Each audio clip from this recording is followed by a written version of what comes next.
Hey guys, Dr. Dex here. Today I want to talk to you about a really cool tool called a Kreg Jig. And basically it allows you to keep miters tight together or even butt joints tight together depending on your application. It's a tool that clamps things together and allows you to drill at a severe angle. It's called a pocket hole. So if I have these two deck boards, one thing really quick, guys.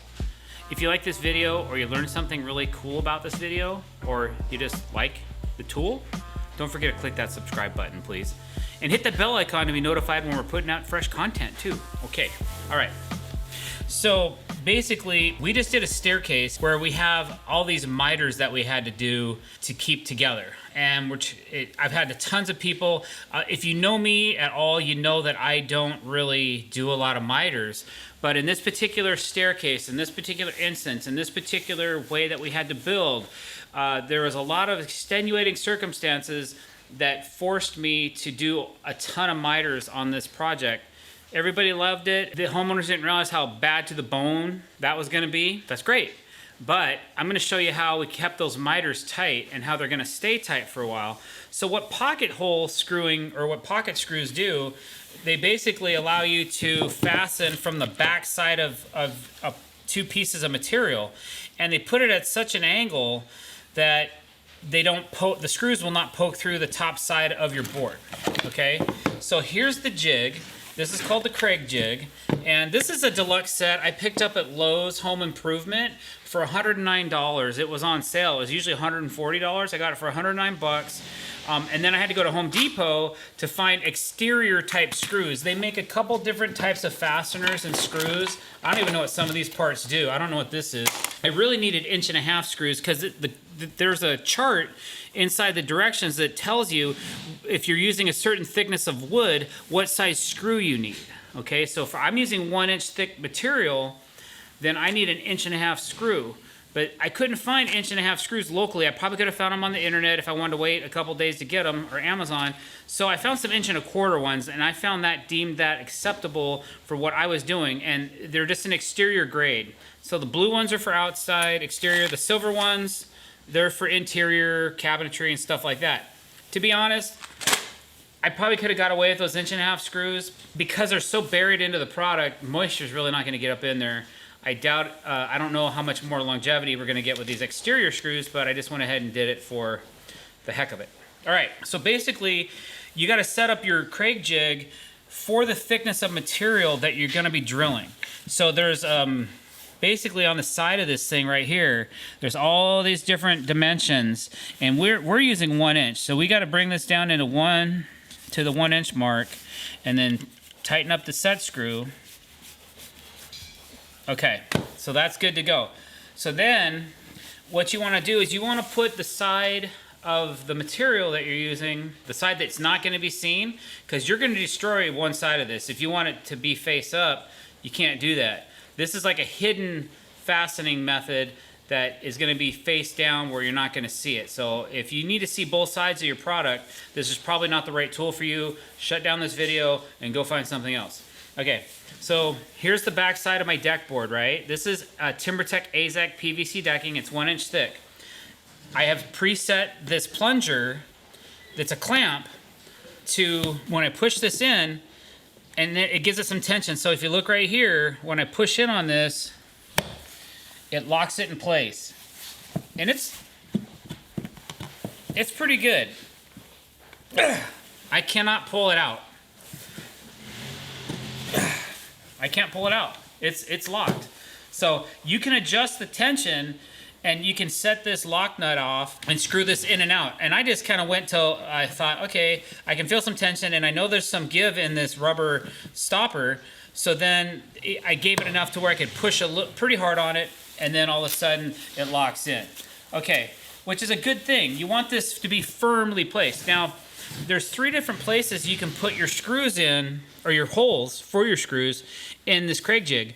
If you're doing doweling and things like that, you might set it up like this or like that, but I'm not doing doweling. I'm just trying to basically get a screw like here and maybe a screw like here.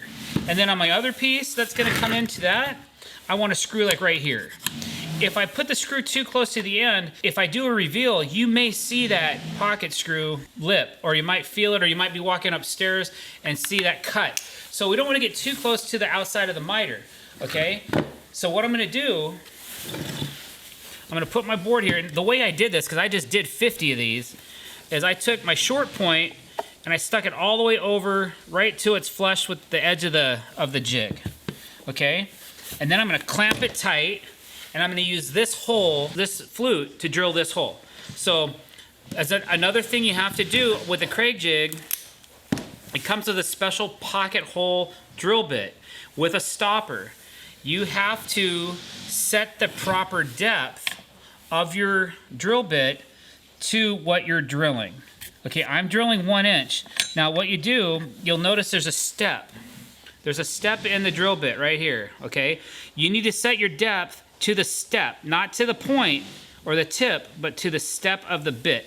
So if I put this on here and you look right here, my step bit is at 1 inch, which is how thick my material is, and that's where I want it to be. Then you lock it down. It comes with all the tools and everything, the Allen key to do that.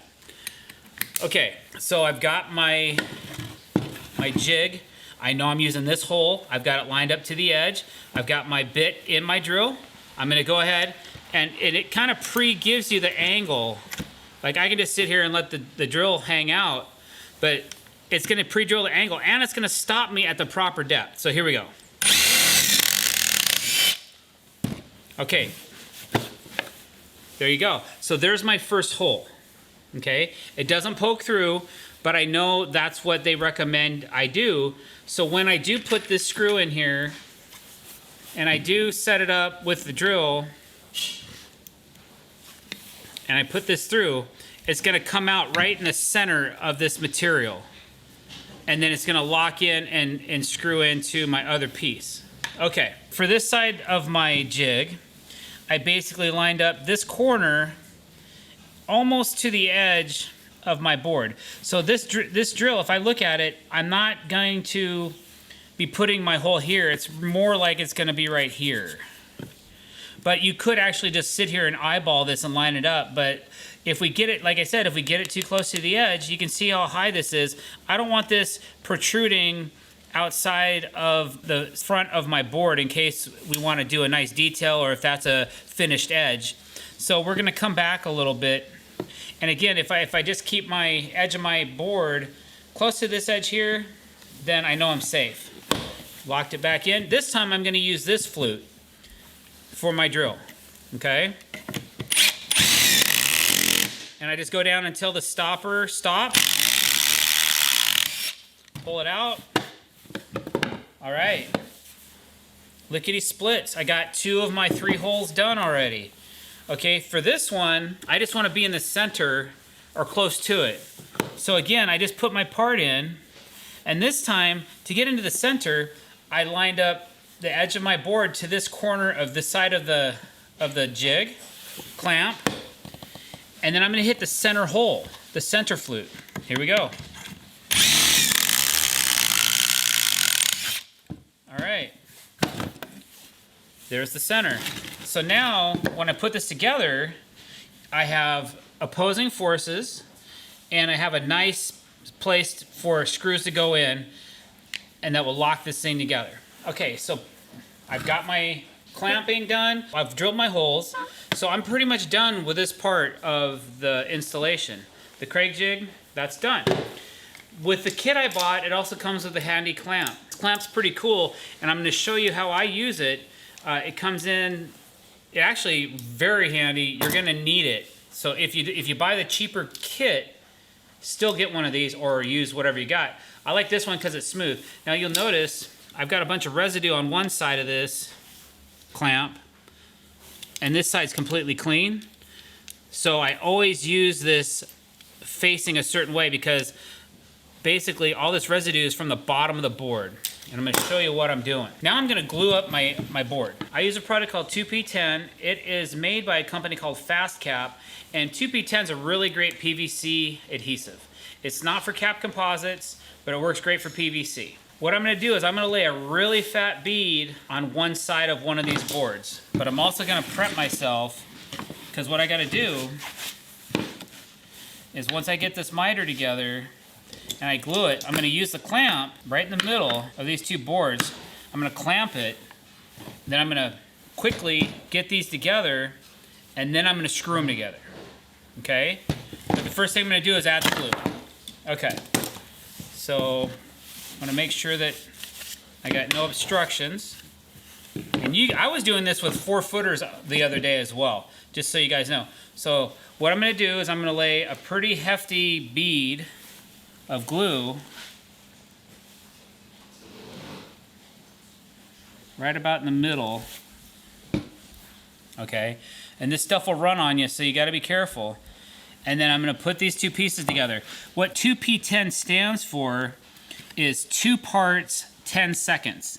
Now, it doesn't really work like that when it's cold and wintry out and raining and stuff. We're in the homeowner's garage right now shooting this video. But the reason I use the 2P10 is that it's a bonding agent. It helps bond the boards together. But it takes more than 10 seconds when it's cold out. So on a warm day, you only have 10 seconds. But what I'm trying to do is let the glue hit each side of the PVC and then drop a little bit. I don't want any glue coming out of my pretty side of the board, okay? So now that I have my boards together, I'm gonna go ahead and take my clamp. I'm gonna clamp these two together. Now I'm ready to run the pocket screws into the miter. So I'm gonna take off the drill bit that we have, and they include 2 different size square drive bits. This is the longer one. I have a shorter one. It's about half this distance, but I don't know where it is. I think I already lost it. And the first thing I'm gonna do, I'm gonna put my first screw in, and I'm gonna do it on the tight point, the high point of the miter. Okay. Okay, and you can see the squeeze out that just happened. Right here, the glue's coming out. This is the bottom of the board, so that's okay. It's better than it coming out of the top. When it comes out of the top, it's hard to control, and you don't want that. Okay, and then you kind of have to feel the screw out to make sure that it hits inside the pocket. I found a couple times I had to back the screws out and fiddle fart around with them a little bit to get them to work. So here's the middle screw.